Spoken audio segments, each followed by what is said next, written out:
بسم اللہ الرحمن الرحیم بسم اللہ والصلاة والسلام علی رسول اللہ اما بعد ودلیل الرجاء قولہ تعالی فمن کان یرجو لقاء ربہ فلیعمل عملا صالحا ولا یشرک بعبادۃ ربہ احدا۔ اسی مفہوم کی آیت دوسری اور بھی ہے کہ من کان یرجو لقاء اللہ فإن اجل اللہ لآت، وہ جو اللہ سبحانہ و تعالیٰ کی ملاقات کا شوق رکھتا ہے تو اس کا وقت آنے والا ہے۔ یہ شوق امید رکھنے والوں کا اللہ سبحانہ و تعالیٰ پورا فرمائیں گے۔ اور یہ معروف آیت ہے سورۃ الکہف کی، جس میں اللہ ذوالجلال والاکرام نے فرمایا ہے کہ جو اللہ کی ملاقات کی امید رکھتا ہے، شوق رکھتا ہے، اسے چاہیے کہ وہ نیک عمل کرے، نیک عمل کرے، لیکن اس کے ساتھ شرط یہ ہے ولا یشرک بعبادۃ ربہ احدا، کہ وہ اپنے رب کے ساتھ کسی کو شریک نہ بنائے۔ یعنی صرف یہ دعوت نہیں ہے کہ اعبدوا ربکم، بلکہ اس کے ساتھ یہ بھی دعوت ہے کہ اللہ کی عبادت کرو اور اللہ کے ساتھ کسی کو شریک نہ بناؤ۔ جس طرح کہ حضرت معاذ رضی اللہ تعالیٰ عنہ کی معروف روایت، جو آپ نبی علیہ السلام کے پیچھے بیٹھے ہوئے تھے، خود فرماتے ہیں کہ میرے اور نبی علیہ السلام کے مابین صرف پلان کی لکڑی جو تھی وہ حائل تھی، اور آپ نے فرمایا یا معاذ، اور میں نے عرض کیا لبیک و سعدیک یا رسول اللہ، حضور جی ہاں فرمائیے، میں اطاعت گزاری کے لیے حاضر ہوں۔ 3 بار یہ بات آپ نے ارشاد فرمائی، صحیح مسلم میں یہ روایت آپ نے پڑھی ہوئی، اور اس کے بعد پھر آپ نے یہ بات ارشاد فرمائی کہ بندوں پر اللہ رب العزت کا حق یہ ہے کہ وہ اللہ کی عبادت کریں اور اللہ کی عبادت میں کسی کو شریک نہ بنائیں۔ معروف روایت ہے حضرت معاذ رضی اللہ تعالی عنہ۔ اور قرآن مجید میں بھی اللہ سبحانہ و تعالیٰ نے فرمایا ہے وما امروا الا لیعبدوا اللہ مخلصین لہ الدین، یعنی صرف عبادت نہیں کہ عبادت کرو، عمل کرو، نہیں، اس کے ساتھ شرط یہ ہے کہ عبادت کی جائے اور اللہ کے ساتھ کسی کو شریک نہ بنایا جائے۔ ہم نے اللہ معاف فرمائے اللہ کی عبادت میں کسی کو شریک تو نہیں بنایا، لیکن مخلوق کو خود اللہ بنا دیا ہے۔ بات سمجھے؟ مخلوق کو اللہ بنا دیا ہے۔ یہ وحدت الوجود کا جو ہے عقیدہ، اس کا معال یہی ہے کہ واجب الوجود اللہ سبحانہ و تعالی ہے، اور یہ جو وجود ہمیں نظر آتے ہیں پوری دنیا میں، یہ حقیقی وجود نہیں ہے، یہ حقیقی وجود نہیں۔ اسی لیے وہ لا الہ الا اللہ کے معنی بھی لا موجود الا اللہ کرتے ہیں، لا معبود نہیں کرتے، بلکہ لا موجود الا اللہ، کہ کوئی موجود نہیں ہے سوائے اللہ تعالیٰ کے۔ تو انہوں نے شریک تو نہیں بنایا، لیکن ساری مخلوق کو الہ بنا دی، معاذ اللہ ثم استغفر اللہ۔ یہ معروف واقعہ ہے۔ حیرانی ہوتی ہے، بڑے بڑے علماء، بہت حضرات ابن عربی کے اسی عقیدے کو اپناتے بھی ہیں اور اس کی تعویلات بھی کرتے ہیں۔ یہ مسئلہ بہت خوفناک بھی ہے اور خطرناک بھی ہے، اور بڑے بڑے ائمہ ہیں وہ ابن عربی کی تکذیب بھی کرتے ہیں، تکفیر بھی کرتے ہیں، تکذیب اور تکفیر دونوں کرتے ہیں۔ اور جو کچھ اس نے فصوص الحکم میں لکھا ہے یا فتوحات مکیہ میں، یہ دونوں بڑی کتابیں ہیں اس کی، اور بھی بہت سی کتابیں ہیں، لیکن زیادہ معروف یہی ہیں، فتوحات مکیہ، اور دوسری کیا نام لیا ابھی میں نے، فتوحات فصوص الحکم فص حضرت اللہ اکبر کبیرہ اللہ مجدد الافسانی رحمۃ اللہ علیہ نے انا للہ و انا الیہ راجعون مکتوبات میں ایک جگہ لکھا ہے کہ ہمیں نص چاہیے، ہمیں فص نہیں چاہیے. مارا بنص کار مارا بنص کار نہ بفص. یہ کھڑکیاں کھول لیں تاکہ یہ آپ کے ہاں روشنی آئے. تو دروازہ بھی کھول لینا چاہیے تاکہ کچھ نہ کچھ ہوا کی نقاسی ہو جائے. وہ درمیان کی کھڑکی ہے نا، وہ بھی کھول لیں، وہ جو ہے. اللہ اکبر کبیرہ. تو حضرت مجدد صاحب رحمۃ اللہ علیہ نے اب بہت تردید کی ہے اس میں. ان کی جو کتاب ہے نا مکتوبات ہیں مجدد صاحب رحمۃ اللہ علیہ کی. اور آپ دیکھیں کہ علامہ علوسی نے یہ بات کہہ کے حقیقت کی کو بے نقاب کر دیا ہے کہ اس مسئلے کے باپ بھی، ماں بھی، بھائی بھی، بیٹے بھی، یہ سب جو کچھ بھی ہے وہ ابن عربی. یہ انہوں نے بات کہی ہے روح المعانی میں. هو الاب والابن والاخ والاولاد فی هذه المسئلہ. اس مسئلے میں وہی باپ ہے، وہی بیٹا ہے، یعنی سب کچھ ابتدا بھی وہی ہے، انتہا بھی وہی. اللہ روح المعانی میں انہوں نے یہ بات کہی.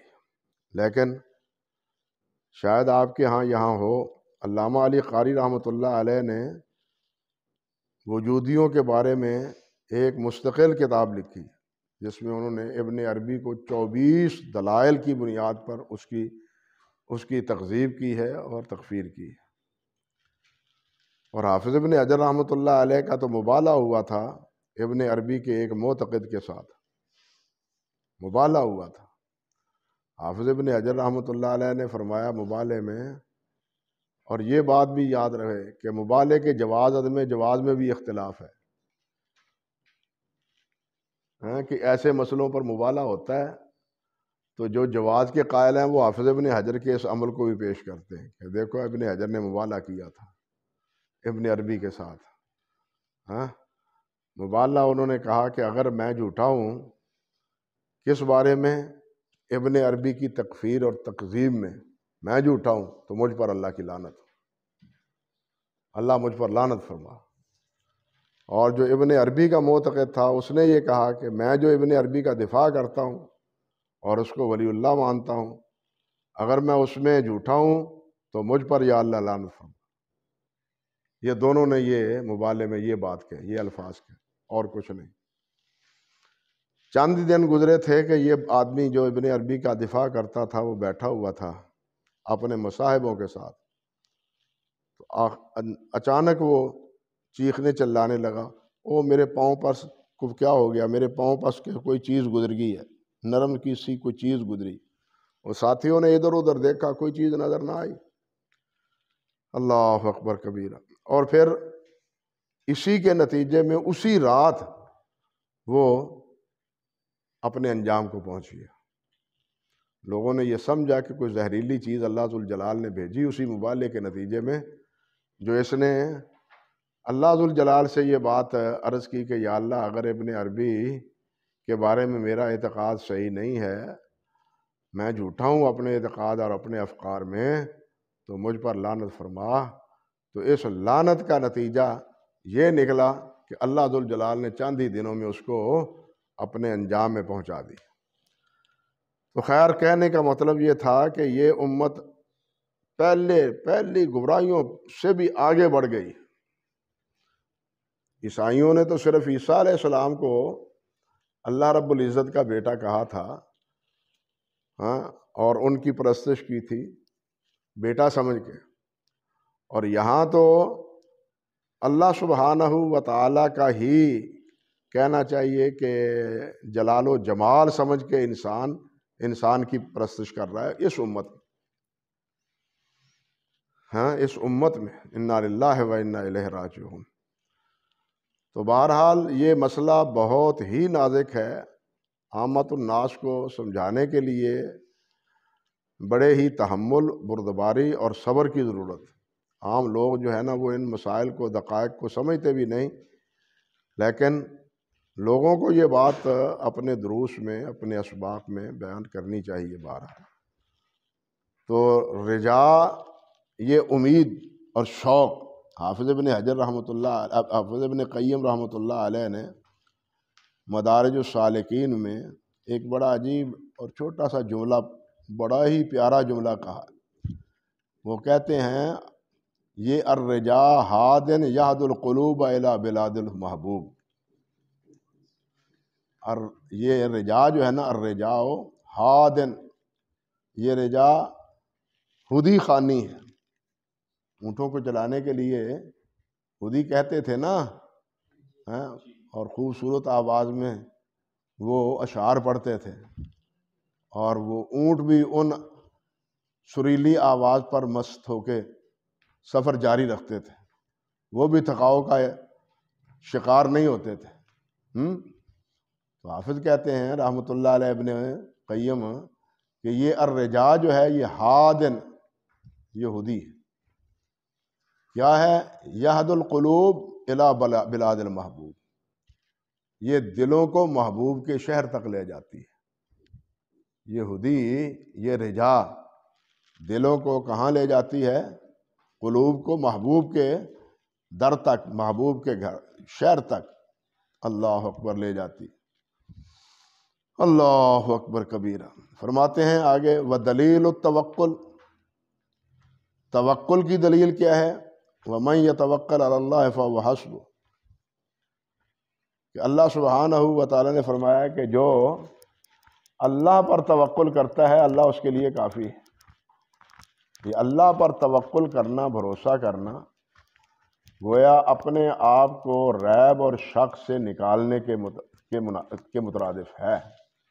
اللہ ذوالجلال نے سورۃ الحجرات میں جہاں یہ فرمایا ہے کہ یا ایھا الذین آمنوا، کیسے ہے ایمان والو، آمنوا باللہ ورسولہ ثم لم یرتابوا، کہ ایمان والو اللہ اور اللہ کے رسول پر ایمان لاؤ، یا ایھا الناس، لوگو اللہ اور اللہ کے رسول پر ایمان لاؤ، اور پھر اس میں شک نہیں ہونا چاہیے، ریب نہیں ہونا چاہیے، تردد نہیں ہونا چاہیے، بلکہ اس پر استقامت ہونی چاہیے، استقامت ہونی چاہیے۔ تو یہ توکل کے منافی جو بھی اقدام اور جو بھی قدر ہے وہ کیا ہے؟ وہ ساری کی ساری ریب اور تردد کے ضمن میں آتی ہے کہ اللہ پر تو توکل ہے نہیں، اللہ پر بھروسہ ہے نہیں، اعتماد اللہ پر نہیں ہے بلکہ دوسروں پر ہے۔ ہمارے بر صغیر کے حضرت مولانا نور محمد سوتروی رحمۃ اللہ علیہ، ان کی ایک پنجابی اشعار پر بڑی عجیب کتاب ہے، زبان بھی وہ مشکل ہے، ہماری یہ پنجاب کی پنجابی سے وہ مشکل ہے، شہباز شریعت اس کا نام ہے، ان کی کتاب کا شہباز شریعت۔ اللہ اکبر کبیرہ۔ وہ دعوت و تبلیغ کے لیے نکل گئے اور ایک کافی عرصہ کے بعد وہ واپس پلٹے، تو نیک بخت بیوی نے یہ کہہ دیا کہ حضرت صاحب تانوں ساڈی فکر ہی کوئی نہیں، نہ کوئی گھر کھان نو، نہ کوئی پکاؤن نو، تسی اپنے کام نو رجھے ہو، ساڈا خیال ہی کوئی نہیں۔ آ مجھ ایک ہیگی سی، جے اے نہ ہوندی تے میں کچھ دودھ ویچ لیندی سا، کچھ پی لیندی سا، کچھ بچیاں نوں پیا دیندی سا، اے مجھ نہ ہوندی تے اسی تے بھکھے ہی مر جاندے۔ حضرت صاحب فرمان لگے اچھا تیرا رب مجھ ہے، یہ بھینس تیرا رب ہے، یہ نہ ہوتی تو تمہیں رزق نہ ملتا، لو آج تیرے رب کو میں تو ذبح کر رہا ہوں۔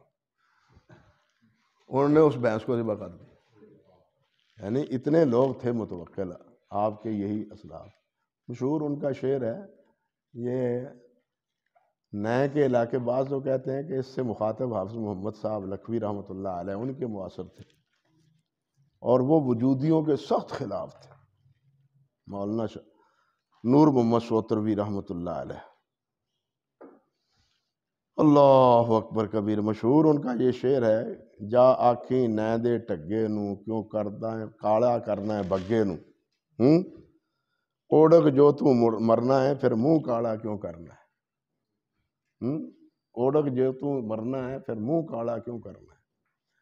کہنے کا مطلب یہ تھا کہ ایمان کے شرائط میں ایک شرط یہ بھی ہے کہ اس پر تردد نہ ہو، استقامت ہو۔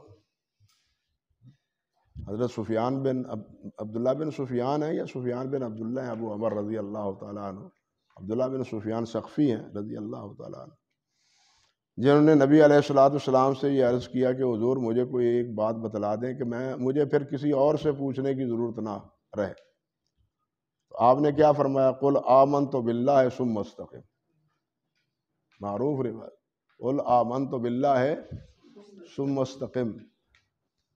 یہ استقامت اور یہ توکل، یہ تردد جو ہے ان دونوں کے منافی ہے۔ استقامت اور توکل، تردد ان دونوں کے کیا ہے؟ منافی۔ یعنی جب اللہ پر ایمان لائے تو پھر اس میں شک اور ریب نہیں ہونا چاہیے۔ پھر یہ کہ میری ساری وابستگی اللہ سبحانہ و تعالیٰ کے ساتھ۔ اللہ اکبر کبیرہ۔ ودلیل التوکل قولہ تعالی وعلی اللہ فتوکلوا ان کنتم مؤمنین، وقولہ ومن یتوکل علی اللہ فہو حسبہ۔ جو اللہ پر بھروسہ کرتا ہے اللہ اس کے لیے کافی ہے۔ جو اللہ پر بھروسہ کرتا ہے اللہ اس کے لیے کافی ہے۔ جو اللہ ذوالجلال والاکرام سے ڈرتا ہے اور اللہ پر توکل کرتا ہے، کوئی نہ کوئی اس کے لیے سبیل اور راستہ اللہ پیدا فرما دیتے ہیں۔ ودلیل الرغبہ والرہبہ والخشوع، کہ اللہ کی طرف رغبت، اللہ سے ہی ڈرا جائے اور اللہ سے ہی خوف کھایا جائے۔ پہلے غالباً میں بتلا چکا ہوں کہ خوف اور خشیت میں فرق ہے، رہبہ میں اور خشیت میں فرق۔ خشوع تو اصل میں خشوع ہوتا ہے خشیت، اللہ سبحانہ و تعالیٰ سے ڈرنا، اور ایسا ڈرنا کہ جو اللہ ذوالجلال والاکرام کی عظمت اور اللہ ذوالجلال کی قدرت کاملہ، اللہ ذوالجلال کے جلال اور عظمت کی بنیاد پر، اور خوف ہوتا ہے، ڈر ہوتا ہے کسی نقصان دہ چیز کا تصور کرتے ہوئے۔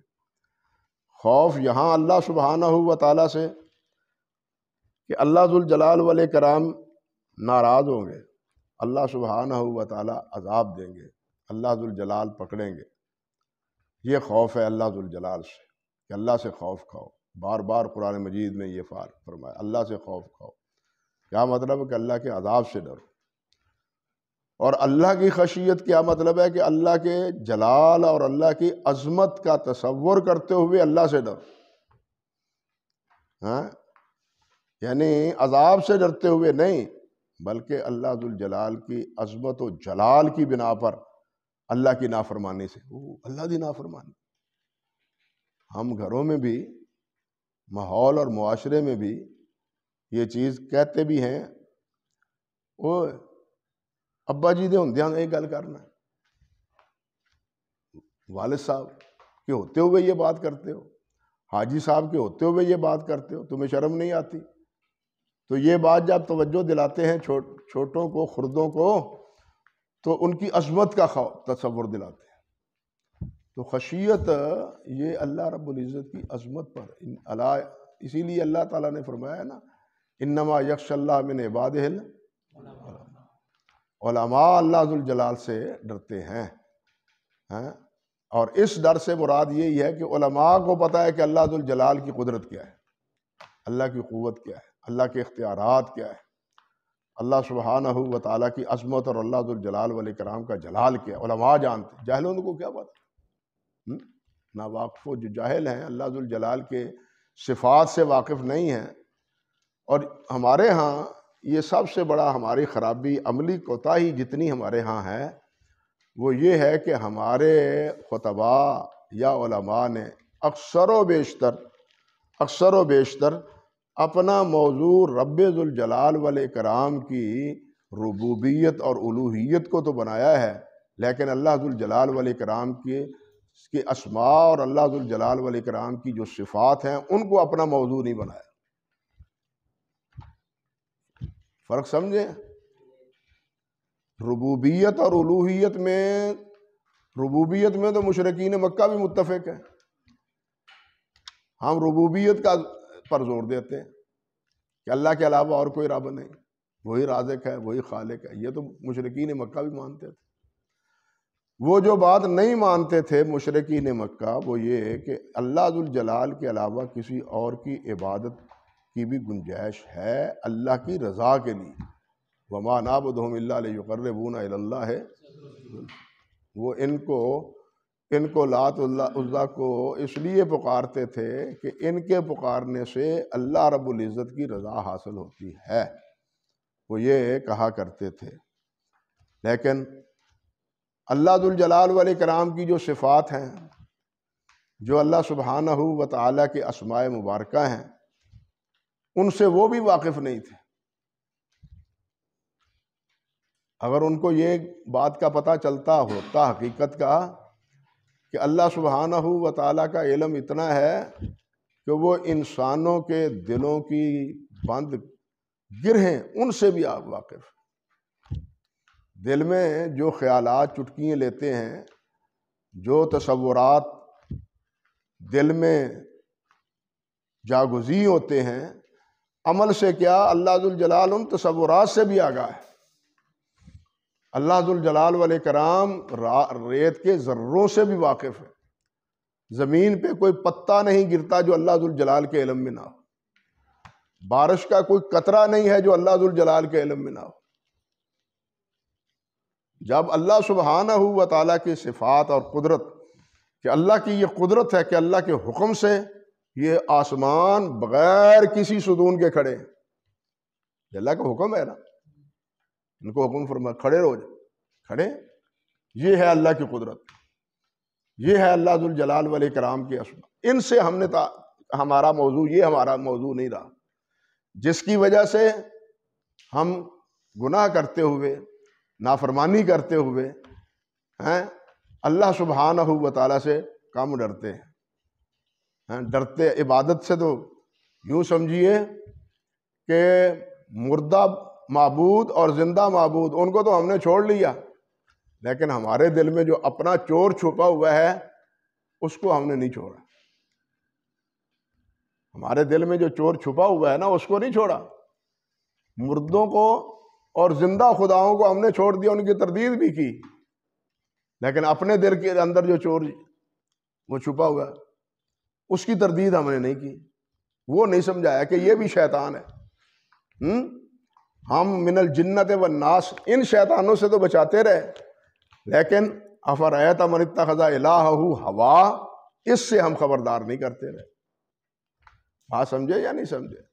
تو ہمارے خطابت یعنی موضوع جو ہے وہ اس میں یہ کمی ہے جس کی وجہ سے عصیان، نافرمانی، معصیت یہ چھوٹتی نہیں، اور اللہ ذو الجلال کی نافرمانی سے بچنے کا واحد ذریعہ وہ اللہ ذو الجلال والاکرام کی یہی صفات جو کامل صفات ہیں ان کا رسوخ ہے، ان کی پختگی، ان پر کامل ایمان ہے۔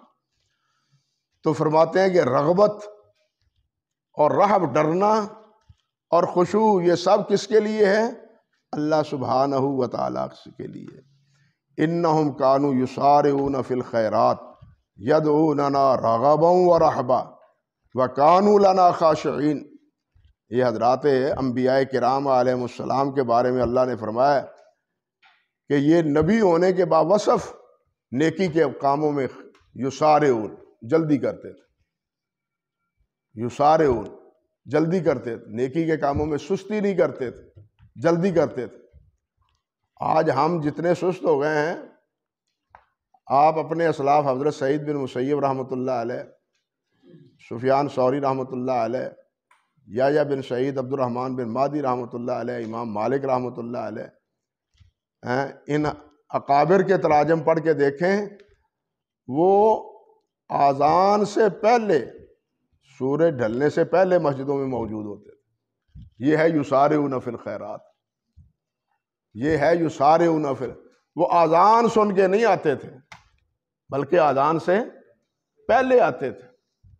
اور یہ ایک دن کا مسئلہ نہیں تھا، زندگی کا مسئلہ تھا. یہ زندگی کا مسئلہ تھا. بھائی میں بھی دیکھ رہا ہوں، کیمرے کی آنکھ تو آپ کو نہیں دیکھ رہی، کم سے کم میں تو دیکھ رہا ہوں. میری نظر سے تو آپ نہیں جانے جہاں بچ نہ سکے. اللہ اکبر کبیرہ. تو عرض کرنے کا مقصد ہے کہ اللہ فرماتے ہیں کہ یہ نبی ہوتے ہوئے بھی کانوا یسارعون فی الخیرات ویدعوننا رغبا ورہبا، اور وہ ہمیں پکارتے تھے کس سے؟ رغبت کرتے ہوئے، اللہ کی رحمت کی امید رکھتے ہوئے، اور اللہ رب العزت سے خوف کھاتے ہوئے، ڈرتے ہوئے، اللہ سے ڈرتے ہوئے. کانوا لنا خاشعین، اور وہ ہمارے لیے ہی خضوع یعنی خشیت ان کے دل میں ہماری ہی ہوتی تھی. اللہ اکبر. اللہ تعالیٰ نے فرمایا ہے نا من خشی الرحمن بالغیب، ہاں جو عدم اللہ ذوالجلال کا یہ کہ تنہائیوں میں، کیا مطلب یہاں ہے بالغیب؟ کہ تنہائیوں میں بھی جو اللہ سبحانہ و تعالیٰ سے ڈرتا ہے. لوگوں کے سامنے تو انسان ڈرتا ہی ڈرتا ہے، لیکن کمال یہ ہے کہ لوگ نہ ہوں، وہ اکیلا ہو پھر ڈرے.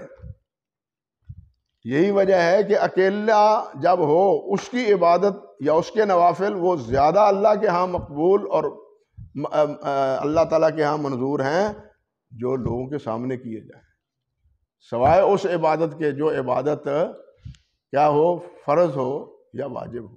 باقی جتنی نوافل ہیں وہ چھپ کے کرنے والے ہیں، وہ لوگوں کے سامنے نہیں کرنے والے. حتیٰ کہ پیسہ بھی خرچ کرنا ہے نفلی تو وہ بھی چھپ کے کرنا ہے، وہ اس کی بھی نمائش نہیں کرنی.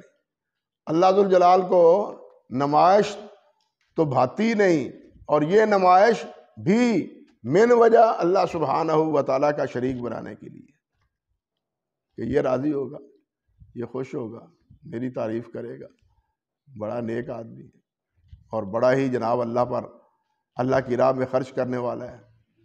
لیکن اللہ معاف فرمائے، اس کا جو انجام ہے وہ اس حدیث کو پیش نظر رکھیں جس میں نبی علیہ السلام نے فرمایا تھا کہ تم میری امت کا مفلس جانتے ہو کون ہے؟ سمجھ گیا نا؟ میری امت کا مفلس سب کچھ کرنے والا ہے لیکن مفلس کا مفلس ہے، اس کے ہاتھ میں کچھ نہیں. اور یہ کیوں ہے؟ کہ اس کے دل میں کہ لوگ مجھے سخی کہیں، لوگ مجھے عالم کہیں. میں تو کہا کرتا ہوں یہ ہمارے جتنے بھی ہیں نا خطیب، اپنے جلسہ کرنے والے جلسائی حضرات، یہ اور کچھ نہ ہوا تو ہمارے تو کان، خطرہ ہے کہ ہمارے کان نہ پکڑوائیں یہ. ہاں، اور ہمارے نفس کا چور بھی یہ ہے کہ ہم سب سے پہلے اشتہار دیکھتے ہیں ہمارا نام کہاں لکھا ہوا ہے یہ امر واقعہ یا نہیں ہے. اور اگر ہمارا جلسے پہ نام ہی نہیں لکھا ہمیں جانا ہی نہیں، اگر نیچے لکھا ہے تب بھی نہیں جانا. اور اگر القاب دیے ہیں، اگر جو القاب دیے ہیں، جو دیے جاتے ہیں، اللہ اکبر کبیرہ، وہ القاب بھی نہ دیے جائیں پھر بھی ناراض. یہ ہڈ بیتیے ہیں، میرے ساتھ گزری ہیں باتیں. انہوں نے آ لکھیا ہے، نتھواں پھتواں نو آ لکھیا ہے، سانو تسی بالکل نظر انداز کر دیتا ہے. انا لفظنا انا للہ و انا الیہ راجعون. یعنی ہمارے نفس کا چور یہاں تک ہے، ہم عالم ہوتے ہوئے بھی، سب کچھ جانتے ہوئے بھی ہمارے یہ دل کا چور جو ہے نا وہ ختم نہیں ہوتا. اور ان حضرات کے یہ کون ہے جناب؟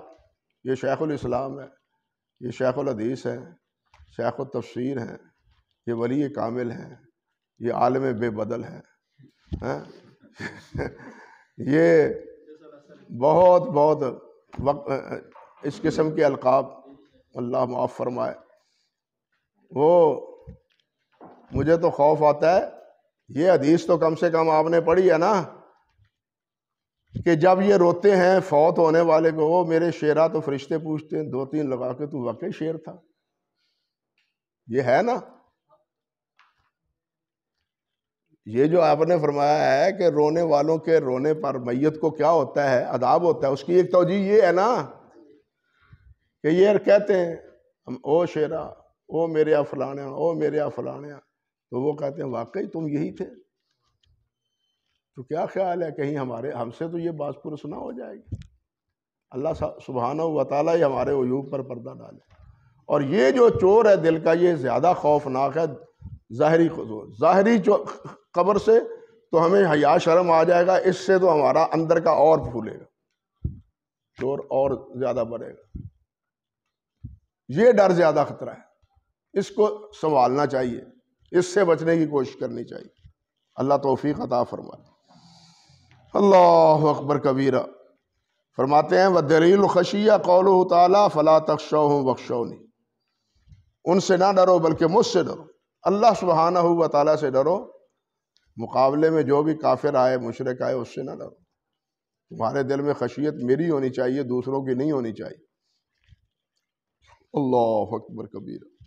وَدَلِيلُ الْإِنَابَةِ، اور اللہ کے لیے انابت ہو، اس کی دلیل کیا ہے؟ وَأَنِيبُوا إِلَىٰ رَبِّكُمْ وَأَسْلِمُوا لَهُ، کہ اللہ سبحانہ و تعالیٰ کی طرف تم کیا ہو؟ مائل ہو، اس کی طرف رجوع کرو۔ یہ نیابہ اصل میں نوب سے ہے، اور شہد کی جو مکھی ہے اس کو بھی نوب کہتے ہیں، شہد کی مکھی کو بھی نوب کہتے ہیں۔ یہ کیوں کہتے ہیں نوب؟ کہ وہ بار بار اپنے چھتے کی طرف لوٹتی، جہاں جاتی ہے کہاں لوٹتی ہے؟ اپنے چھتے کی طرف لوٹتی، اس لیے اس مکھی کو بھی کہتے ہیں نوب۔ اللہ اکبر کبیرہ۔ تو اللہ کی طرف لوٹنا یہ کیا ہے؟ کہ اللہ کی طرف رجوع کرنا، اور اللہ رب العزت کی رضا جوئی کے لیے بار بار اللہ رب العزت کا ذکر، اللہ کی اطاعت، اللہ کی فرم برداری یہ کرنا۔ اللہ اکبر کبیرہ، اللہ اکبر کبیرہ۔ اگر وقت میں کسی وقت میں غفلت آ بھی جائے تو غفلت کے بعد فوراً اس کا احساس پیدا ہو کہ یہ غفلت میں وقت گزرا ہے۔ ایک بات میں آپ سے عرض کرتا ہوں، صرف آپ سے، حدیث میں آتا ہے نا، صحیح بخاری میں، نبی علیہ الصلوۃ والسلام نے ارشاد فرمایا کہ قیامت کے دن جنت میں جو جائیں گے نا، اللہ ہمارے نصیبے میں فرما دے جنت الفردوس، تو وہاں بھی جنت میں یہ جنتی اللہ کی تسبیح و تحمید کریں گے، جنت میں بھی اللہ کی تسبیح و تحمید کریں گے۔ اللہ اکبر۔ بھائی جنت میں یہ تسبیح و تحمید، 6 معنی دارالعمل تو ختم ہو گیا، دارالعمل تو یہ ہے۔ اب جنت دارالعمل تو نہیں، وہ تو دارالجزا ہے، وہ تو انسان کو مل گئی۔ اب وہاں تسبیح و تحمید کیا ہے؟ قرآن مجید میں بھی ہے نا، وآخر دعواہم ان الحمد للہ رب وہ تو ہے دعا اللہ کا شکر کے طور پر، لیکن یہ جو تسبیح و تحمید ہے مسند احمد میں ہے غالباً، کہ یہ اسی طرح ہوگی جس طرح کہ ہم سانس لیتے ہیں، جس طرح سانس لینے میں ہمیں کوئی کلفت نہیں ہوتی، احساس نہیں ہوتا، جنت میں بھی تسبیح و تحمید کرنے سے کوئی احساس یا کوئی اپنا یہ کلفت وہ محسوس نہیں ہوگی۔ سانس کی طرح ہی تسبیح و تحمید وہ اپنے لیے بھی کچھ کریں، آپ شرابور بیٹھے ہیں، اللہ اکبر کبیرہ، سانس کی طرح تسبیح و تحمید اہل جنت کریں گے۔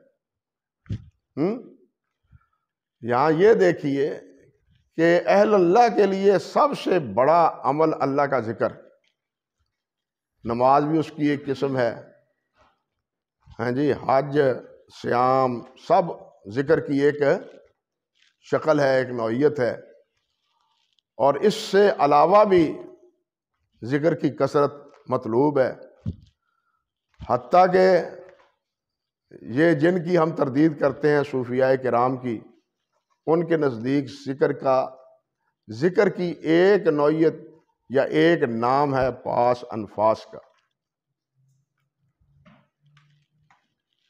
ذکر پاس انفاس۔ یہ ذکر پاس انفاس کیا ہے؟ وہ کہتے ہیں لا الہ، یہ جب سانس لے اندر تو لا الہ یہ زبان پہ آئے، اور جب نکلے الا اللہ،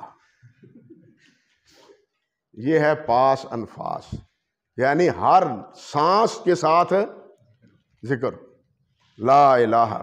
اور اسی لیے وہ کہتے ہیں کہ جو دم غافل سو دم کافر، وہ یہ بھی کہتے ہیں جو دم کا غافل سو دم کافر۔ اللہ اکبر کبیرہ۔ اب سوال تو یہ ہے کہ یہ پاس انفاس کا یہ جو ذکر حضرات کرتے ہیں، اسی کی آخری شکل تو جنت میں خود نبی علیہ السلام نے بیان فرما دی کہ سانس ہی کی طرح یہ ذکر اہل جنت کی زبان پر جاری ہوگا۔ اہل جنت کی زبان پر جاری ہوگا۔ اب یہاں یہ بھی سمجھیں کہ دنیا میں جو کچھ بھی ہے یہ جنت کا خلاصہ ہے۔ دنیا کی جتنے انعامات ہیں یہ جنت کا کیا ہے؟ خلاصہ ہے۔ ایک اور بات کہوں کہ یہ نفس جو ہے، یہ وجود 6 فٹ کا، یہ اس عالم دنیا کا یہ عالم صغیر ہے۔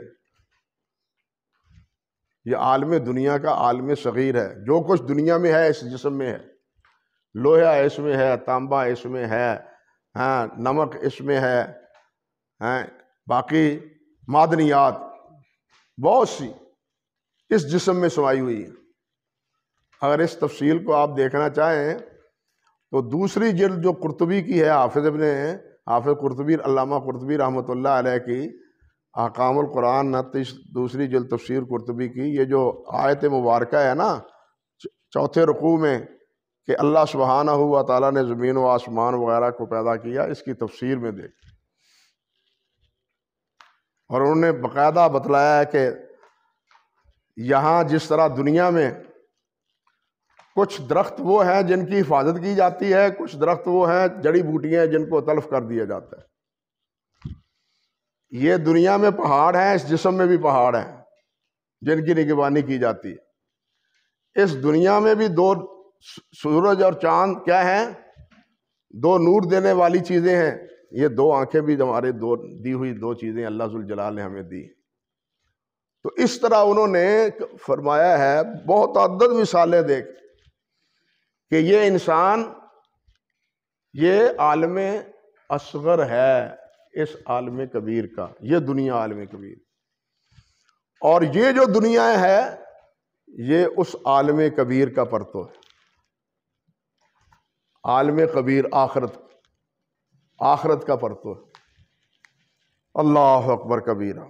جنت وَأُتُوا بِهِ متشابہہ، قرآن نے بھی کہا ہے نا، پھل وہاں ہر قسم کے ہیں، لیکن کہاں کیسے ہیں؟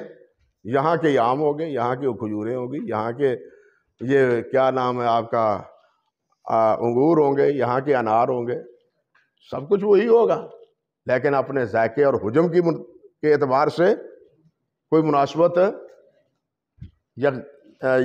یکجائی دونوں میں، یکسانیت دونوں میں نہیں ہوگی۔ تو کہتے ہیں قرآن نے بھی یہی کا فرمایا اللہ تعالیٰ نے کہ وَأُتُوا بِهِ متشابہہ، اور یہ اس لیے بھی کہ ایک نئی چیز اگر انسان کے سامنے آئے تو ہم جیسے کو تو یہ بھی پتہ نہیں ہوتا کہ اس کو کھانا کس طرح ہے، بات سمجھے، اور اس کے واقعات بھی ہیں، میں وہ نہیں بیان کرنا چاہتا۔ یہ نئی چیز ہو نا، نئی چیز جو پہلے کبھی کھائی نہ ہو تو پتہ نہیں ہوتا کہ اس کو کھانا کس طرح ہے۔ اس لیے اللہ ذوالجلال نے یہ ساری چیزیں جو یہاں دی ہیں ویسی ہی آخرت میں ہیں، تاکہ اہل جنت کو اتنی بھی کیفیت نہ بھی اس کو کھانا کس طرح ہے۔ سمجھے نا بات؟ ان کو کتنا، اتنی بھی وہاں ان کے سوچ میں یہ ان کو اتنی بھی پریشانی نہیں ہونی چاہیے۔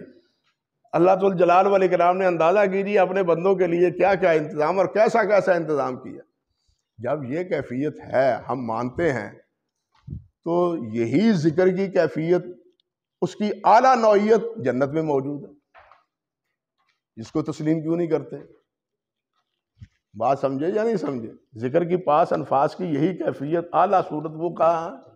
جنت میں ہے، جس کی وضاحت خود نبی علیہ الصلوۃ والسلام نے فرما دی کہ سانس کی طرح یہ کیا ہے، ذکر و اذکار، تسبیح و تحلیل اہل جنت کی زبان پر طاری ہوگی۔ اللہ اکبر کبیر، اللہ اکبر کبیر۔ تو میرے بھائیوں، یہ باتیں جنت کی ہیں، مالا عین رات ولا اذن سمعت ولا خطر علی قلب بشر۔ جب اللہ ذوالجلال نے یہ بات فرما دی ہو تو پھر اس کی حکایت کیا، انسان حکایت کیا کر سکتا ہے؟ جب اللہ ہی نے یہ بات فرما دی، فلا تعلم نفس ما اخفی لهم من قرۃ اعین، پتہ ہی نہیں ہے تمہارے آرام و آسائش کے لیے میں نے اور تمہاری آنکھیں ٹھنڈی کرنے کے لیے میں نے کیا کچھ تیار کر رکھا ہے۔ اللہ اکبر کبیر، اللہ اکبر، اللہ نصیبے میں فرمائے، اللہ اکبر کبیرہ۔ تو فرماتے ہیں وَدَلِيلُ الْإِنَابَةِ، اللہ کی طرف رجوع کرنا۔ اب غفلت ہوئی، تھوڑی دیر کے بعد احساس پیدا ہوا، فوراً اللہ کی طرف لوٹے۔ زور کی نماز پڑھی، درمیان میں کاروبار کیا، حی علی الصلاۃ حی علی الفلاح کا بلاوا آیا، فوراً مسجد میں پہنچے۔ لیکن یہ جو درمیان کا وقت ہے، اس کا مطلب یہ بھی نہیں ہے کہ یہ جس طرح جیسے مرضی گزارو، نہیں، جیسی تجارت کرو، جیسا وقت گزارو، نہیں۔ اس کے بارے میں بھی اللہ سبحانہ و تعالیٰ نے فرمایا رجال لا تلہیہم تجارت ولا بیع عن ذکر اللہ وعن الصلاۃ، کہ یہ تجارت کرتے ہوئے، کاروبار کرتے ہوئے بھی اللہ سے غافل نہیں ہے۔ اللہ اکبر۔ تو یہ انابہ، اللہ کی طرف بار بار رجوع کرنا، اللہ کی طرف، غیر اللہ کی طرف نہیں، یعنی عبادت کے لیے بھی، اللہ رب العزت کی رضا کے حصول کے لیے بھی، اور اللہ سبحانہ و تعالی سے حاجت روائی کے لیے بھی بار بار رجوع کس کی طرف کرنا ہے؟ اللہ کی طرف۔ بس یہی نہیں کہ ایک وقت یا دو وقت کر لیا، بلکہ زیادہ سے زیادہ جب بھی موقع میسر آئے اللہ رب العزت کی طرف رجوع کیا جائے۔ وَدَلِيلُ اللہ اکبر کبیرہ، اللہ اکبر۔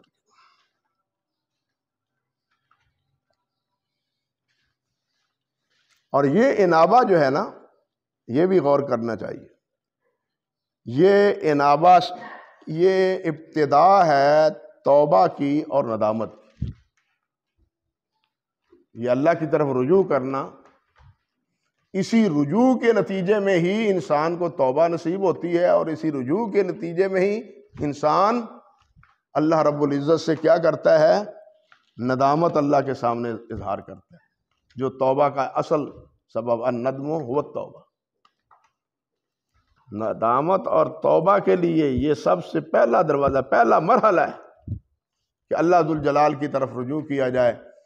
غفلت میں جو وقت، لاپرواہی میں جو وقت گزرا ہے، اس سے توبہ کی جائے، استغفار کیا جائے۔ اللہ اکبر کبیرہ۔ فرماتے ہیں وَدَلِيلُ الْإِسْتِعَانَةِ، اور استعانہ کی دلیل کیا ہے؟ وہ ہے ایاک نعبد و ایاک نستعین۔ اللہ اکبر کبیرہ۔ علماء نے کہا ہے کہ قرآن مجید کا سر، قرآن مجید کا راز وہ سورۃ فاتحہ ہے، یا قرآن مجید کا خلاصہ وہ سورۃ فاتحہ ہے، اور سورۃ فاتحہ کا سر کیا ہے؟ وہ ایاک نعبد و ایاک نستعین، ایاک نعبد و ایاک نستعین۔ یہ شاید یہاں آپ کے یہاں الاعتصام آتا ہے ہفتہ روزہ، پتہ نہیں کیوں نہیں وہ آتے، مجھے تو سمجھ نہیں آتے۔ سورۃ فاتحہ پر اس میں ایک مضمون چھپ رہا ہے، 3-4 قسطیں ہو گئی ہیں، 200 سے زیادہ انہوں نے ابھی تک کتابوں کا ذکر کیا ہے جو صرف سورۃ فاتحہ کی تفسیر میں لکھی گئی، ابھی مضمون چل رہا ہے۔ 200 سے زیادہ نام بنام انہوں نے، فلاں نے لکھا یہ نام، فلاں نے لکھا یہ نام، 200 سے زیادہ کتابوں کا تذکرہ آیا ہے، اور ابھی وہ مضمون آگے چل رہا ہے۔ اور حافظ علامہ رازی رحمۃ اللہ علیہ نے تو فرمایا یہاں تک کہ اگر سورۃ فاتحہ سے مستنبطہ مستنبط مسائل جو ہیں نا ان کو شمار کیا جائے اور انہیں لکھا جائے تو وہ 10,000 تک پہنچ سکتے ہیں، 10,000 تک۔ اللہ اکبر۔ تو قرآن مجید کا جو خلاصہ ہے وہ کہتے ہیں وہ ہے سورۃ فاتحہ۔ جو مضامین بنیادی قرآن مجید میں ہیں، توحید ہے، رسالت ہے اور آخرت ہے، توحید ہے، رسالت ہے اور آخرت ہے، یہی تینوں موضوع سورۃ فاتحہ میں موجود ہیں۔ اور ان تینوں موضوع میں بنیادی کیا ہے؟ اللہ وحدہ لا شریک کی توحید ہے۔ اور وہ توحید کیا ہے؟ وہ ایاک نعبد و ایاک نستعین، وہ اس میں ہے۔ اللہ اکبر کبیرہ، اللہ اکبر کبیرہ۔ بعض حضرات نے تو یہ کہا ہے کہ الاستعانہ، ہاں آگے ہے الاستعانہ قولہ تعالیٰ ایاک نعبد و ایاک نستعین، اور حدیث میں کیا آتا ہے؟ وَإِذِ اسْتَعَنْتَ فَاسْتَعِنْ بِاللَّهِ، جب تم مدد طلب کرو تو کس سے طلب کرو؟ اللہ رب العزت سے۔ یہ حضرت عبداللہ بن عباس رضی اللہ تعالیٰ عنہ کی وہ حدیث ہے جس کی آپ نے نبی علیہ السلام نے ان کو وصیت کی تھی اور فرمایا تھا کہ عبداللہ میں تمہیں ایسی وصیت نہ کروں کہ وہ وصیت کے بعد آپ کو کسی اور چیز کی ضرورت پیش نہ آئے۔ تو ان وصایا میں سے ایک وصیت یہ بھی تھی کہ اذا استعنت فاستعن باللہ، کہ جب بھی تم مدد طلب کرو، مدد چاہو تو کس سے مدد چاہو؟ اللہ رب العزت سے۔ اللہ اکبر کبیرہ۔ حضرت شیخ بستامی رحمۃ اللہ علیہ نے فرمایا ہے کہ استعانت المخلوق بالمخلوق کا استعانت الغریق بالغریق، مخلوق کا مخلوق سے مدد طلب کرنا اس طرح ہے جس طرح کوئی ڈوبنے والے سے ڈوبنے والا ہی مدد طلب کرے۔ وہ خود ڈوب رہا ہے اور دوسرا ڈوبنے والا ہے، او مینوں بچائی، او مینوں بچائی، او مینوں بچائی، وہ تو انہوں اپنی پہ ہی ہے، انہوں پکارن دیا ہے۔ اسی طرح اللہ سبحانہ و تعالیٰ کے جتنے ہیں وہ تو سب خوف زدہ، خود خوف زدہ ہے کہ اللہ ہمیں بچا لے، اللہ ہمیں بچا لے۔ اللہ تعالیٰ نے فرمایا نا جن کو تم وسیلہ سمجھتے ہو وہ تو خود اللہ کا قرب ڈھونڈتے ہیں۔ اللہ نے فرمایا نا جن کو تم اللہ ذوالجلال کے شفیع بنائے ہوئے ہو وہ تو خود اللہ کا قرب ڈھونڈتے ہیں کہ ہمیں اللہ کا قرب نصیب ہو جائے، ہم اللہ کے قریب پہنچ جائیں۔ ایہم اقرب، اللہ اکبر کبیرہ۔ تو اسی لیے وہ کہتے ہیں کہ ڈوبنے والا جس طرح ہے اس سے کوئی مدد طلب کرتا ہے کہ مجھے بچاؤ، مجھے بچاؤ، وہ تو بیچارہ خود اپنی فکر میں پڑا ہوا ہے۔ جتنے مخلوق ہیں وہ سب اپنی اپنی فکر میں ہیں یا نہیں؟ اپنی اپنی فکر میں، اپنی اپنی فکر میں ہیں۔ اب میں تو یہی کہوں گا کہ آپ سو رہے ہیں، لیکن کیا کروں، بجلی نہیں ہے، آپ سو بھی اچھی طرح نہیں سکتے، مجھے ترس تو آ رہا ہے آپ پر، لیکن کیا کروں، آپ سو بھی نہیں سکیں گے۔ جو چار ساتھی یہاں بیٹھے ہیں ہوش سے باتیں سن رہے ہیں، بات سن رہے ہیں، وہ بھی رہ جائیں گے۔ میں اس لیے یہ بات کر رہا ہوں، ورنہ شاید آپ کی استراحت میں رکاوٹ نہ بنتا۔ اللہ اکبر کبیرہ۔ تو خیر، اللہ اکبر کبیرہ، اللہ اکبر کبیرہ، اللہ اکبر کبیرہ۔ آگے اللہ فرماتے ہیں وَدَلِيلُ الْإِسْتِعَاذَةِ، پناہ مانگنے کی دلیل ایک ہوتا ہے استعاذہ، استعاذہ یعنی پناہ مانگنا، ایک ہوتا ہے مستعاذ بہ، ایک ہوتا ہے مستعاذ لہو۔ مستعاذ بہ جس کی پناہ لی جائے، مستعاذ لہو جس سے پناہ لی جائے،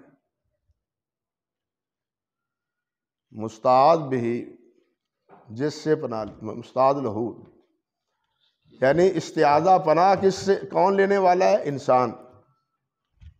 پناہ کس کی لینی ہے؟ اللہ سبحانہ و تعالیٰ کی۔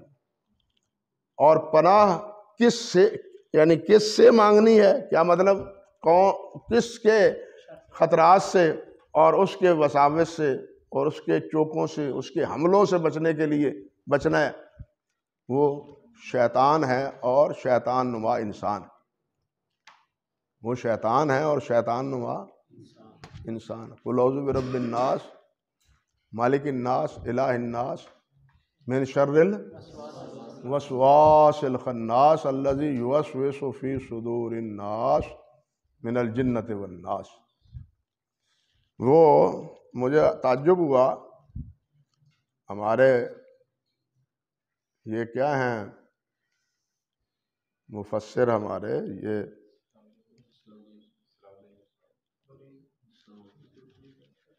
یار دیکھیے تدبر القرآن، تدبر قرآن، مولانا امین حسن اصلاحی، انہوں نے لکھا کہ قل اعوذ برب الفلق میں تو کچھ سمجھ آتی ہے تعوذ کی، لیکن قل اعوذ برب الناس میں سمجھ نہیں آتی کہ اس میں تعوذ کا کیا تعلق ہے، یعنی دم درود کا ان دونوں کے ساتھ کیا تعلق ہے، جادو کے اثر سے کہ زائل کرنے کے لیے قل اعوذ برب الناس کا کیا اثر؟ لیکن وہ باوجود کہ توحید میں بڑے پختہ تھے، یہ بات ہی نہ سمجھ سکے کہ اللہ تعالیٰ نے اس میں فرمایا ہے من الوسوسۃ، قل اعوذ برب الناس من شر الوسواس الخناس، یہ خناس کے وسوسے ہی تو ہیں جو آدم کو بھی برباد کیا جنہوں نے، اور دنیا کے امن و سکون کو بھی برباد کر رہے ہیں، یہ خناس کے وسوسے ہی ہیں۔ اور خناس کے یہ وسوسے انسان کے بھی، جنات کے بھی ہیں، اور من الجنت والناس، شیطان نما انسانوں کے بھی ہیں، جو شیطان کے ترجمان بنتے ہیں، شیطان کے ہم نوا بنتے ہیں، ان کے چیلے بنے ہوئے ہیں، اور انہی شیطان سے مدد لیتے ہوئے جادو کرتے ہیں۔ اور جادو میں اکثر و بیشتر کیا ہوتا ہے؟ گھر میں لڑائی جھگڑا، میاں بیوی کے مابین جھگڑا، جس طرح قرآن مجید میں فرمایا پہلی سورت میں کہ یہ جادوگر اکثر کرتے کیا ہے؟ یہی کچھ کرتے ہیں، ایک دوسرے کے درمیان لڑائی اور جھگڑا۔ یہاں ایک لطیف اشارہ ہے، کہتے ہیں قل اعوذ برب الناس 1، مالک الناس 2، الہ الناس 3، من شر الوسواس الخناس کتنا 4، من الجنت 5۔ ایک صورت میں 5 مرتبہ ناس کا لفظ استعمال ہوا ہے، لوگ لوگ لوگ۔ اگر دیکھا جائے تھوڑی سی توجہ اور گہری نظر سے تو یہ ناس مختلف ہیں، ایک نہیں ہے۔ یہ 5 ناس جو ہے نا مختلف۔ پہلا ناس اس کا تعلق بچپنے سے، انسان کے بچپنے سے، رب الناس، پرورش کرنے والا کون ہے؟ اور پرورش کس کی ہونی ہے؟ اس بچے کی جو خود کچھ نہیں کر سکتا، اگرچہ پرورش کرنے والا وہ رب العالمین ہے، لیکن یہاں رب الناس سے کہتے ہیں کہ ناس سے مراد بچپنا ہے۔ مالک الناس جب آپ کی طرح جوان ہو جاتا ہے، من چما من، اور وہ کیسے جملہ ہے فارسی کا، من چما دیگر نیست، میرا جیسا اور کون ہے، ہاں یہ بڑا ہے۔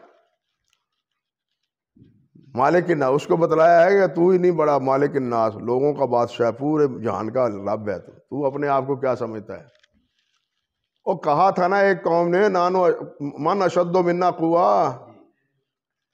کہا ہی تھا نا ایک قوم نے من اشد منا قوا، نوجوانی میں بھی یہی انسان کہتا ہے میرے جیسا کون ہے، میں تو یہ کر دوں گا، میں تو وہ کر دوں گا۔ تو اس کو سمجھایا کہ نہیں، مالک الناس، تیرا بھی ایک مالک ہے۔ جب یہ بے سہارا ہو جاتا ہے بڑھاپا، تو پھر الہ الناس، ان کا سہارا، بوڑھوں کا سہارا پھر اللہ ہی ہے، جہاں اولاد بھی والدین کا ساتھ چھوڑ جاتی، اپنا سایہ بھی ساتھ نہیں دیتا، اس وقت ان بوڑھوں کا ساتھ کون دیتا ہے؟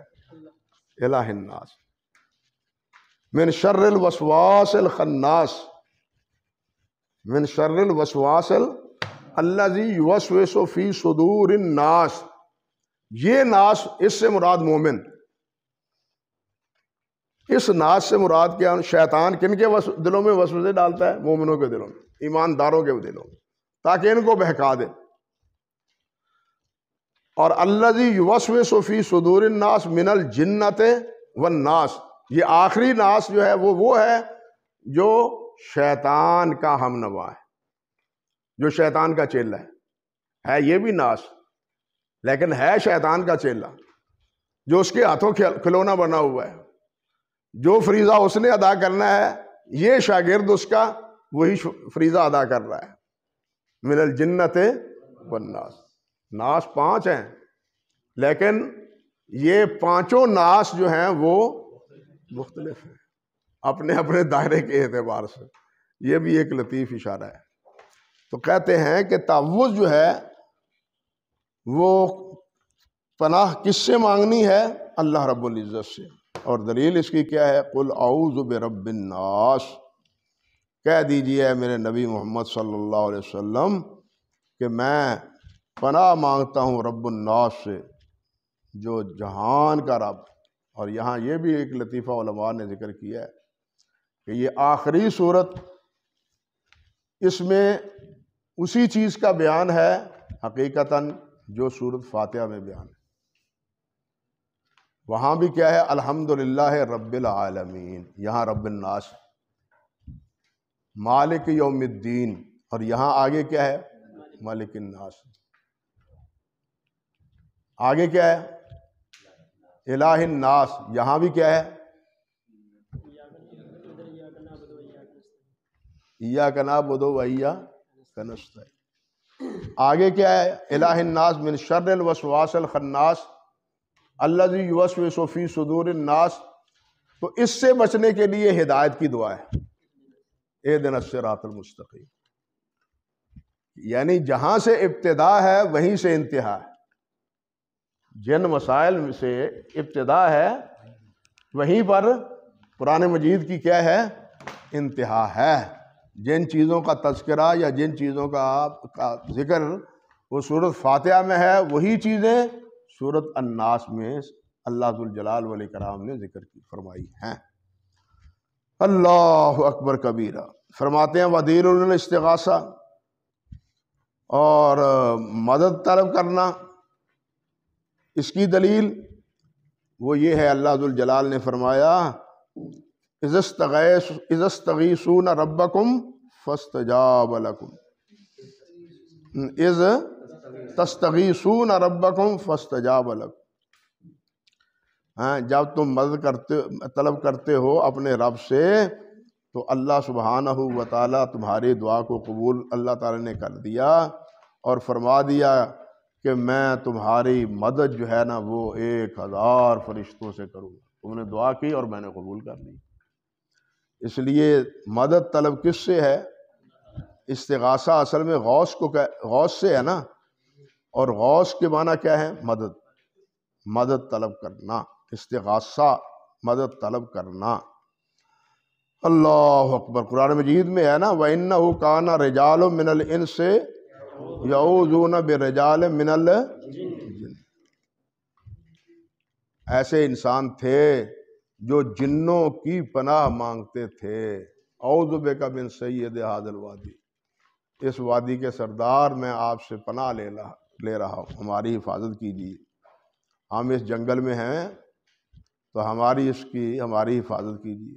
ہمارے ہاں بھی وہی جاہلیت ہے اور وہی شیطانوں سے مدد یہاں بھی ہے. انا للہ و انا الیہ راجعون. اور وہ دلیل الذبح، ذبح کی دلیل کیا ہے؟ کہ جو چیز اللہ کی راہ میں ذبح کی جائے، صدقہ کیا جائے، خیرات کی جائے، وہ سب کس کے لیے کی جائے؟ اللہ کے لیے، اللہ کے نام پر، بتوں کے نام پر نہیں، غیر اللہ کے نام پر نہیں. ہمارے گھر کے بالکل پڑوس میں آدمی تھا، اس کو ہم بابا اینکی کہتے تھے. بابا ہیں، کیونکہ پورے گاؤں میں وہی ایک بیچارہ بوڑھا تھا جس کو اینک لگی ہوئی تھی۔ یہ باتیں بھی کب کی ہیں؟ یہ باتیں ہیں 57-58 کی، 57-58 بچے تھے ہم اس وقت۔ تو وہ ایک بکرا پالتا تھا، ایک بکرا پالتا تھا، اور اس بکرے کو 12 ربیع الثانی میں ذبح کرتا تھا، بڑی 11ویں کے، قربانی نہیں دیتا تھا، قربانی اس کے نصیب میں نہیں تھی، لیکن ہم نے دیکھا کہ وہ بکرا 12 ربیع الاول کو اس نے ضرور ہر سال و سال ذبح کرنا، ربیع الاول نہیں، ربیع الثانی، بڑی 11ویں شریف، 11 مہینوں میں تو 11ویں شریف ہے، اور ربیع الاول ربیع الثانی میں بڑی 11ویں شریف۔ تو یہ بڑی 11ویں شریف پر جو ذبح اس طرح کیا جاتا ہے، وہ اسی طرح ہے جس طرح وہ لات اور عزا کے لیے نام پر ذبح کرتے تھے۔ یہ ایک اپنی جگہ پر بڑا بر صغیر میں مسئلہ رہا ہے کہ وما اہل بہ لغیر اللہ سے مراد کیا ہے۔ حضرت شاہ عبد العزیز رحمۃ اللہ علیہ نے تفسیر میں بڑی تفصیلی بات کی ہے کہ اس سے مراد یہ ہے کہ جو غیر اللہ کے نام پر نامزد کیا جائے، مشہور کیا جائے۔ لیکن بریلوی حضرات وہ اس کا مفہوم یہ ہے کہ جو غیر اللہ کا نام لے کے ذبح کیا جائے، جو نام غیر اللہ کا نام لے کے، کیونکہ مشرکین ذبح کے وقت غیر اللہ کا نام لیتے تھے، اس لیے اس آیت میں وما اہل بہ لغیر اللہ سے مراد یہ کیا ہے کہ ذبح کے وقت غیر اللہ کا نام لیا جائے، اس وقت بسم اللہ واللہ اکبر نہ کہا جائے، بلکہ بسم اللہ کے ساتھ ساتھ کیا کہا جائے؟ بسم اللہ والعزى باسم العزى باسم الحبل، اللہ کے حبل کے نام پر، عزا کے نام پر، یہ ذبح کے وقت کلمات کہے جائیں تو پھر جو ہے نا وہ حرام ہے۔ لہٰذا یہ بزرگوں کے نام پر جو یہ دیے جاتے ہیں، 11ویں شریف ہے یا دوسری چیزیں ہیں، یہ حرام نہیں ہے۔ یہ آپ کے بر صغیر کا بڑا مشہور مسئلہ رہا ہے، اور اسی دو تفسیروں کے بارے میں ہمارے حضرت میاں صاحب رحمۃ اللہ علیہ کے فتاویٰ میں بھی یہ بات موجود ہے کہ ما اہل بہ لغیر اللہ سے مراد کیا ہے۔ نواب صاحب نہیں، میاں صاحب کے فتاوے میں، میاں نصیر حسین صاحب رحمۃ اللہ علیہ، اور اس پر بہت تفصیل سے بریلویوں کی ترجمانی کی تھی یہ پیر میر علی شاہ گولڑوی نے، پیر میر علی شاہ گولڑوی نے، اور اس کے پھر جواب دیا تھا ہمارے مولانا خان پوری تھے، عبد الواحد خان پوری رحمۃ اللہ علیہ، انہوں نے جواب دیے تھے۔ تو خیر کہنے کا مقصد یہ تھا کہ وما اہل بہ لغیر اللہ کی اس تعبیر میں بر صغیر میں یہ بڑا نزاعی مسئلہ رہا ہے کہ یہ ذبح کے وقت کیا مراد ہے، کہ ذبح پر غیر اللہ کا نام لیا جائے یا غیر اللہ کے نام پر اس کو نامزد کیا جائے۔ صحیح بات جو معلوم ہوتی ہے وہ یہ ہے کہ جو غیر اللہ کے نام پر جو ہے معروف کیا جائے، مشہور کیا جائے۔ اہلا، یہ حلال چاند کو کیوں کہتے ہیں؟ پہلے روز کے چاند کو حلال کہتے ہیں نا، اسی لیے وہ کہتے ہیں کہ اس پر آوازیں دیں، او دیکھو، او دیکھو، او دیکھو، اس پر آوازیں دی جاتی ہیں، یہ پہلے رات کا، اس لیے اس کو کیا کہتے ہیں؟ حلال کہتے ہیں۔ تو جو نام زد اس طرح کیا جائے کسی کے لیے، اس پر بھی اہلا کا اطلاق ہوگا، صرف ذبح کا اطلاق نہیں ہوگا، سمجھے یا نہیں؟ تو یہی مطلب نہیں کہ ذبح کے وقت وہ غیر اللہ کا نام لے، نہیں، وہ غیر اللہ کا نام اس جانور یا اس چیز کے تعارف کے طور پر یہ فلاں کے لیے، یہ فلاں کے لیے، یہ فلاں حضرت کے لیے، یہ بھی اس میں شامل۔ اور اللہ ذوالجلال والاکرام کے اس فرمان سے انہوں نے استدلال کیا ہے کہ قل ان صلاتی و نسکی و محیای و مماتی للہ رب العالمین، اللہ اکبر کبیرہ لا شریک لہ وبذالک امرت وانا اول المسلمین، کہ نبی علیہ الصلوۃ والسلام ذبح کے وقت، یہ قربانی کے وقت یہ آیت پڑھتے تھے، اور اس میں یہ بھی ہے کہ میری نماز اور میری قربانی، میری نماز اور میری قربانی، میرا جینا اور میرا مرنا، یہ سب کس کے لیے ہے؟ یہ اللہ سبحانہ و تعالی سے ہے۔ اللہ اکبر کبیرہ لا شریک لہ وبذالک امرت وانا اول، جس کا کوئی شریک نہیں، اسی کا مجھے حکم دیا گیا ہے اور میں سب سے پہلے مسلمان ہوں۔ یہ پہلے بھی بتلا چکا ہوں کہ یہ کیوں کہا جاتا ہے کہ وَأَنَا مِنَ اول المسلمین۔ اللہ اکبر کبیرہ، اللہ اکبر کبیرہ۔ اور من السنہ، اور سنت سے دلیل کیا ہے کہ نبی علیہ السلام نے فرمایا لعن اللہ من ذبح لغیر اللہ، کہ اس پر اللہ کی لعنت ہو جو اللہ کے علاوہ کسی کے اور کے نام پر ذبح کرتا ہے، کسی اور کے نام پر جو ذبح کرتا ہے اس پر اللہ کی کیا ہو؟ لعنت ہو۔ بھائی ذبح کرنے والے کو بنایا اللہ نے، جو چیز ذبح کی جا رہی ہے وہ بھی بنائی اللہ نے، اب ذبح کی جائے اس کو غیر اللہ کے نام پر، شرم نہیں آتی اس کو کہ بنانے والا، اس کو پیدا کرنے والا بھی اللہ ہو، جس کو ذبح کیا جا رہا ہے یا اس ذبح کے علاوہ جو نظر کسی اور کی مانی جاتی ہے وہ چیز بھی حقیقتاً بنائی ہے کس نے؟ اللہ نے۔ اب وہی چیز اللہ کے نام کی بجائے وہ کسی اور کے نام پر پکاری جائے اور اس کسی اور کے رضا اس سے ڈھونڈی جائے، مقصود تو رضا ہوتی ہے نا، یہ چڑھاوے سارے جو ہیں نا وہ ان کی رضا حاصل کرنے کے لیے ہیں نا، یہ نظر و نیاز سب کچھ ان کی رضا حاصل کرنے کے لیے، یہ راضی ہو جائیں، یہ خوش ہو جائیں اور ہمارے شفیع بن جائیں، پس منظر تو یہی ہے، سمجھے یا نہیں؟ اللہ اکبر کبیرہ۔ ودلیل النظر، اور نظر کی دلیل کیا ہے؟ یوفون بالنذر ویخافون یوما کان شرہ مستطیرا، کہ ایمان والوں کے بارے میں اللہ سبحانہ و تعالیٰ نے ذکر فرمایا سورۃ دہر میں کہ وہ اپنی نظروں کو پورا کرتے ہیں اور اس دن سے وہ خوف کھاتے ہیں جس کا شر بہت پھیلنے والا ہے، اللہ۔ اور یہ نظر بالاتفاق حرام ہے، نظر لغیر اللہ حرام ہے، بلکہ خود نظر للہ کے لیے بھی یہ بات ہے کہ نظر ماننے سے حت الوسع گریز ہی کرنا چاہیے، گو جواز اس کا موجود ہے، گو جواز ہے۔ ایک حدیث میں آتا ہے نا کہ اس کو حاصل تو کچھ نہیں ہوتا لیکن بخیل سے اللہ ذوالجلال نظر کی وجہ سے کچھ نہ کچھ چیز نکلوا لیتے ہیں، سمجھے نا؟ اسی لیے کہا گیا ہے کہ نظر مستحسن یہ ہے کہ نظر کے بغیر ہی اللہ ذوالجلال والاکرام کی راہ میں خرچ کیا جائے، ہاں، کسی چیز کے بدلے میں یہ چیز کہہ دینا کہ یہ میں دے رہا ہوں تاکہ میرا مزہ، یہ تو خود غرضی ہوئی، یہ تو مطلب پرستی ہوئی نا۔ تو یہ مطلب پرستی اللہ ذوالجلال کو پسند نہیں ہے، اللہ ذوالجلال کے لیے خدا پرستی پسند ہے، مطلب پرستی اللہ کو پسند نہیں ہے۔